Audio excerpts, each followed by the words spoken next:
everybody, and welcome to the This Is Me, I Guess podcast, starring, well, me. So, in case you don't know me, my name is Lara Jade. I am a 25-year-old misfit, and I have no idea what I'm doing with my life. To start off on this lovely little adventure that we are going to be taking together, I figured we should put together some questions, some kind of background questions, motivation, personal life questions, so you are able to get to know me.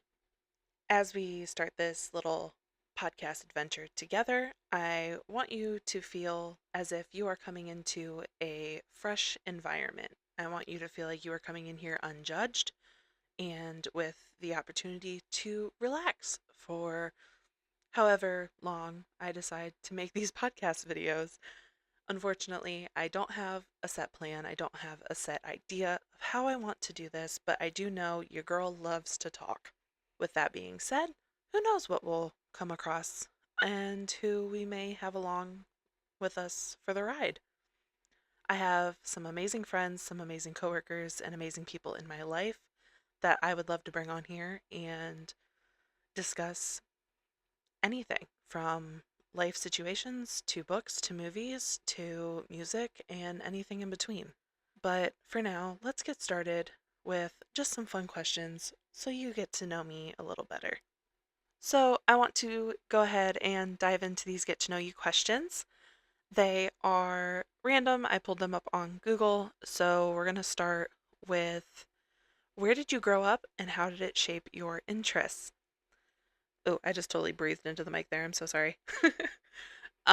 So I grew up in Ohio, relatively rural area, a little south of Toledo, and I find that my interests are extremely shaped by where I grew up.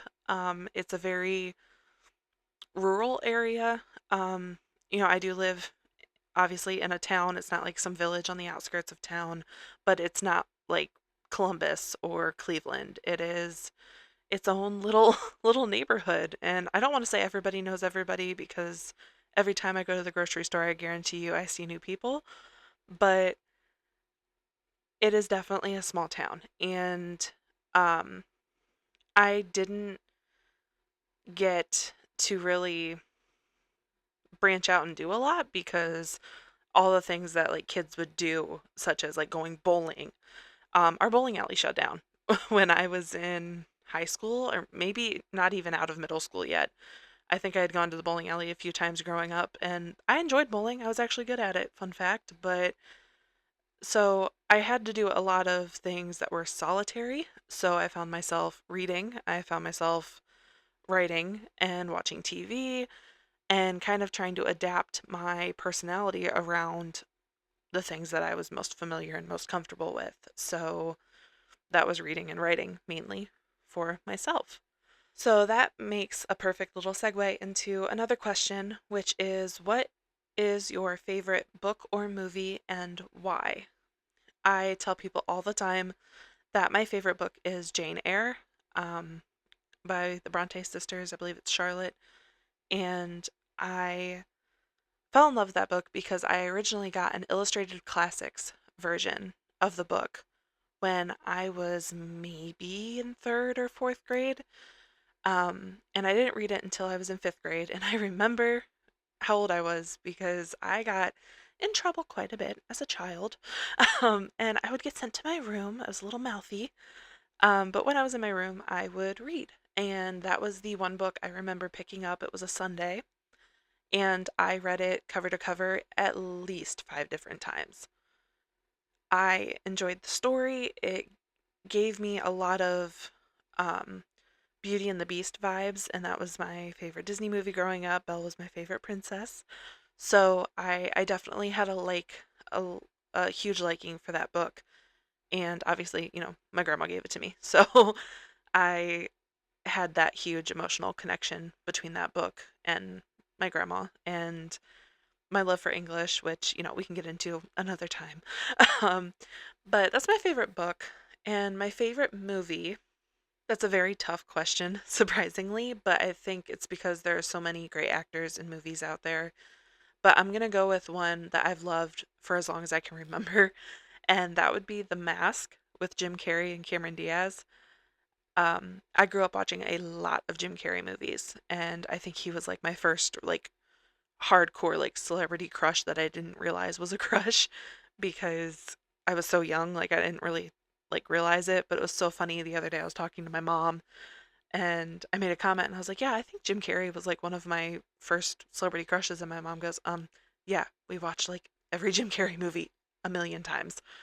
And it was so funny just to hear my mom like admit that because I had never like fully admitted to myself that I might have had a little crush on Jim Carrey, but you know.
If it's something that like I have often, like someone at work would have seen me have it, would probably be, gosh, that's actually hard. Um, hmm, I'm drawing a blank on what I snack at work with. Shoot.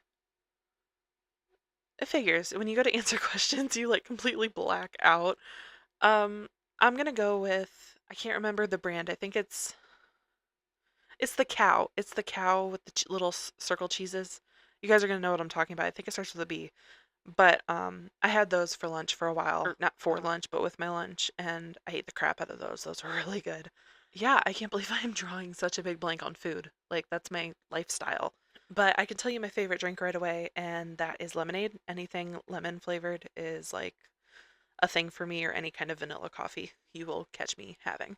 There is another question on here that is, if you could have one superpower, what would it be? I've had this picked out since I was little. I don't know why I picked this one. I think it's because I'm nosy, but I would like to be able to be invisible to and like choose it, kind of like I can't remember. Is it Violet from The Incredibles? Like I always wanted that ever since I watched that movie. I was like, how many things I could be eavesdropping on. Like I'm a little nosy girl. I would love to be able to pop around the corner and hear what someone's saying. That's terrible, but it's good for writing books. So that's probably a huge part of it for me. The other question on here is, what's your favorite funny story to tell people? And I actually have one. I wish my friend were here with me right now to tell it, but um it was when I was in college. I think I was like 19 or 20, and we had a Sherlock Holmes class. I had never been so excited in my life. I loved the show Sherlock, Benedict Cumberbatch, of course, slayed as Sherlock Holmes. We were reading the stories, and then he turned on the show to kind of like show the similarities because the show did such a good job with some of the older stories. But so we had to pick a story and do a presentation on it so we could get through some of them a little quicker. And this guy comes up, and I had already done mine. I felt fairly confident with it. My friend had already done hers. And this guy comes up and he starts giving this presentation. His friend, he didn't even say Dr. Watson. I can't remember what he called Watson, but it was not the right name. And let's just say it was the worst presentation I've ever seen in my life. Like, so sorry to this guy. I think he knows it was terrible. But I looked over at my friend, and at the end, he goes, "Do you have any questions?" And I turned and looked at her and I said, "Yeah, what the fuck?" And she started busting out laughing, and I started laughing. And mind you, we were like friends at the time in the sense that we like grabbed a coffee before class, but we weren't like going over to each other's houses friends yet. We had just met that semester. And that is the story she will tell everybody about like her first impression of me and how we met. She just knows, or how she describes me as a very funny and carefree person. I think we can ask her if she ever comes on here, but I was just so floored. I was like, I'm not this judgmental usually.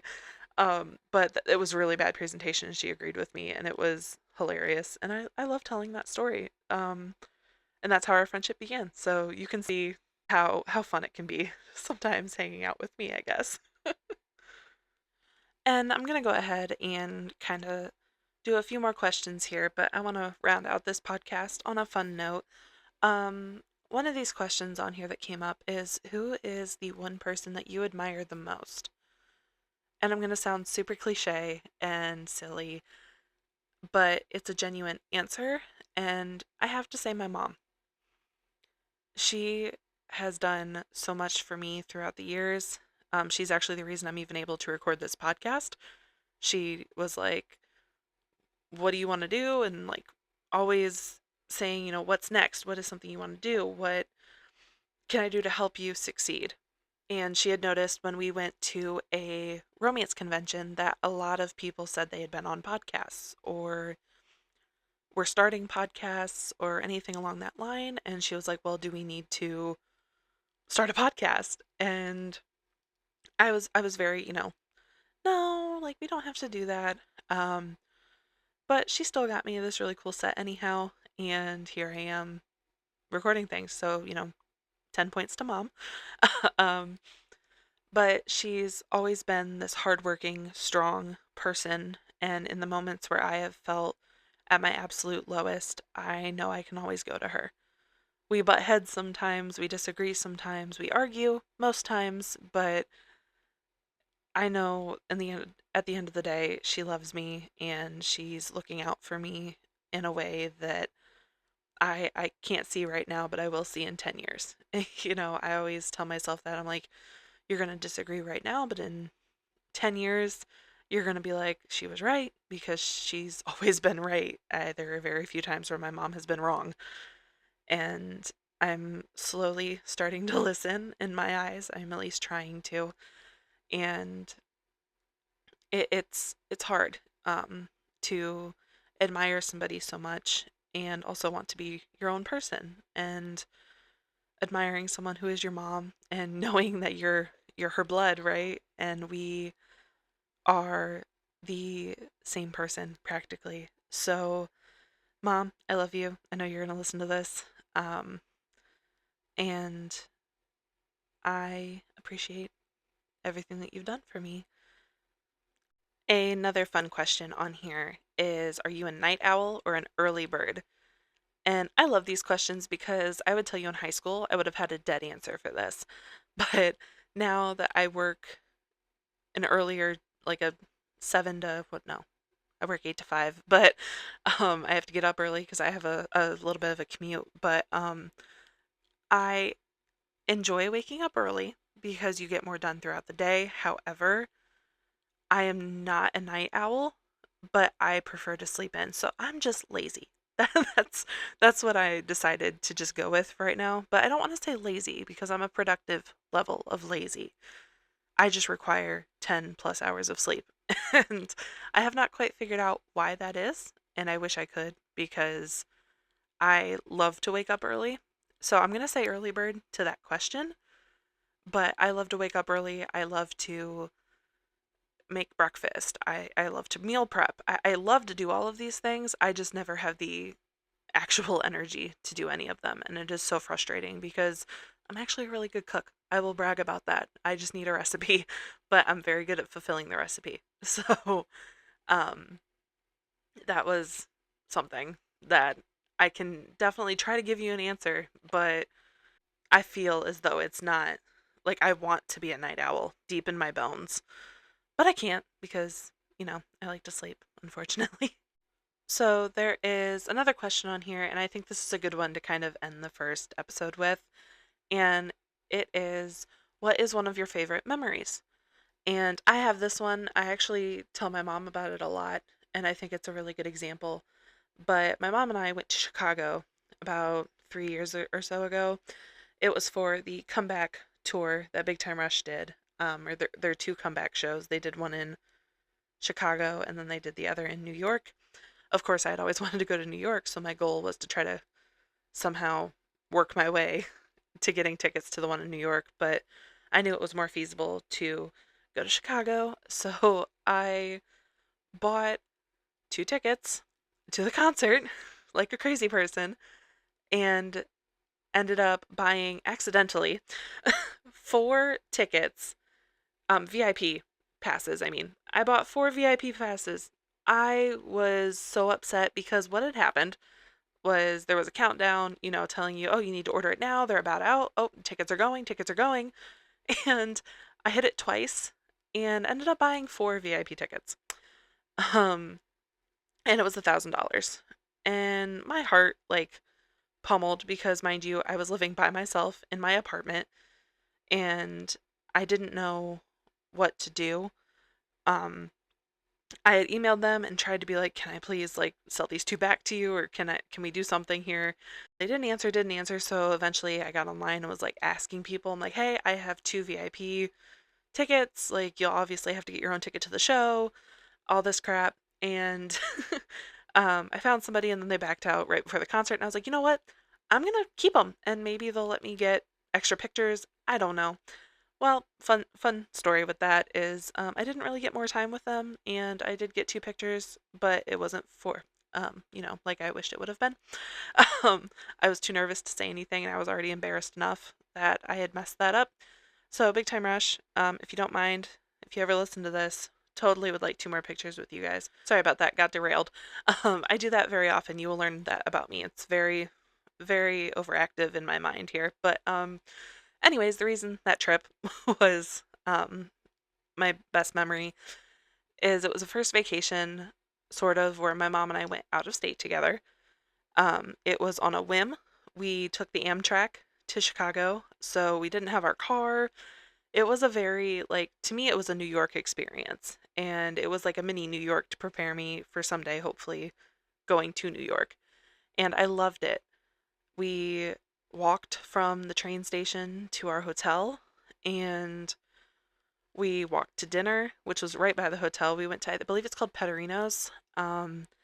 Delicious, amazing. It had all the art of all the like celebrities that had been there. It was really cool. And then we walked back to our hotel, we got ready, and walked to the theater. The show was fantastic. It was the best Big Time Rush has ever sounded, by the way. Their best show by far. I've been to like every tour but one. Hands down, best show ever. I had a blast. But we did that, and then the next day we went and walked around. We went to the Bean and we went to the American Writers Museum. And it was just a blast. It was a very freeing weekend. We didn't have any deadlines. We had to be at the train at a certain time, but we got to do really whatever we wanted to and got to explore somewhere where, it's kind of like a once in a lifetime experience. At least for us, I mean, it's not like we're rich. It's not like we're traveling every weekend and getting on a plane. Like we hopped on a train and that was it. Um, but that's probably one of my favorite memories, and it was again with my mom, who I admire most and love spending time with. She is my absolute best friend. So, yeah, that was a great memory, and I will cherish that one forever. Every time I see pictures from it, I just get all warm and happy inside because it was a great trip. I want to thank you guys for sticking around and listening to me talk about myself a little bit. I want to talk about the podcast. So, I use the title This Is Me, I guess, because I'm going to be very real with you guys. We are going to tell some fun stories. We are going to learn some fun things together. And I just kind of wanted to say, this is me, and I put I guess in there because, sometimes you act a little goofy, sometimes you act a little silly, sometimes you cry. So you're going to see parts of me that some people might not have seen before, and this might just be who I am. Um, I'm still learning. I'm 25. We've got a lot of growth still yet to come, and I'm knocking stuff over, so if you hear anything in the background, just pretend you didn't. Um, but I plan on talking about life events. I plan on talking about all these fun things with you guys, and I can't wait to hear what you think. I will probably be starting an Instagram account. If you guys have any suggestions on other things to start, please feel free to send me a message. My personal Instagram right now is just Lara Jade Author. Um, I am totally down to hear whatever you guys want to say, think to make this a whole wholesome, fun experience for everybody. I hope you enjoyed the stories I told today. These are just only the beginning of what we're going to get into. And I thank you for taking time out of your busy day, whether you're listening to me at work, in the car, on a run. I hope you're not running because we might not get along. I'll tell you that right now, man. If you're working out and listening to me talk, I am so sorry. But I'll give you a pep talk. You ready? Okay, hold on. Hold on. You go. You got this. Keep running. Keep moving. Come on, lift those weights. Let's go. That's all you're gonna get from me. So yeah, thank you. I tried. Um, listen, I just found out this thing has like sound bites, and I'm gonna use every single one of these things. So, um, thank you for tuning in, and I hope to talk to you next time. Be safe and have a great week.